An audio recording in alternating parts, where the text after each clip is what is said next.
I want to talk about the Middle East because now you're playing venues, like 6 times the size of that. Yeah, with Ben. What's the difference like playing, a larger venue versus a smaller venue, but you're also headlining? Wow. A lot. It's a pretty big difference. But at the same time, it's still performing for people. And I feel like a very similar energy inside myself, but I feel like logistically it's very different. Yeah. Opening, there's like less pressure. Headlining, I'm carrying around the pressure of like, I'm bringing this show to these people, and if they don't enjoy it, like they might stop listening to my music. You know what I'm saying? It's just like, that's actually really interesting because I feel like I could hear a case for the opposite. Like I feel like people could be like, opening is more nerve-wracking because these people don't know me.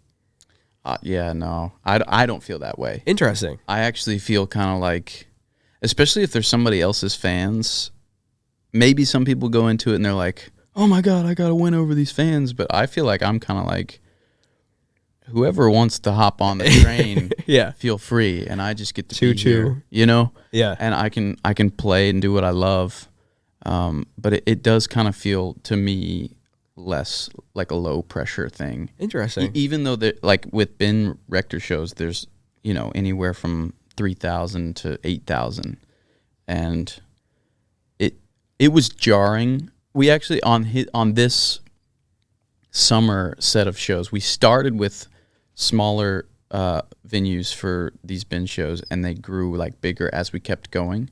Like we started in some smaller cities. Yeah.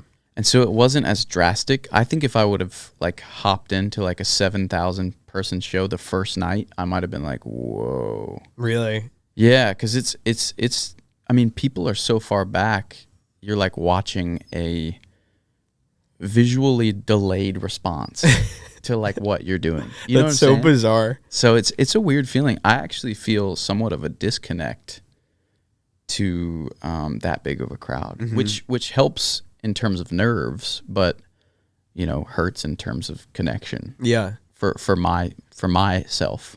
So obviously, like, you're continuing to grow. I feel like you haven't necessarily reached your peak yet. You're still almost there. Not. Yeah. When you're at like a 7,000 cap venue and then all those people are there for you, is that like the goal? Like, would you feel connected then if everyone is singing along? That's a good point. I think so. I still would say my guess is that it doesn't feel the same as like the intimacy of a 250 cap room.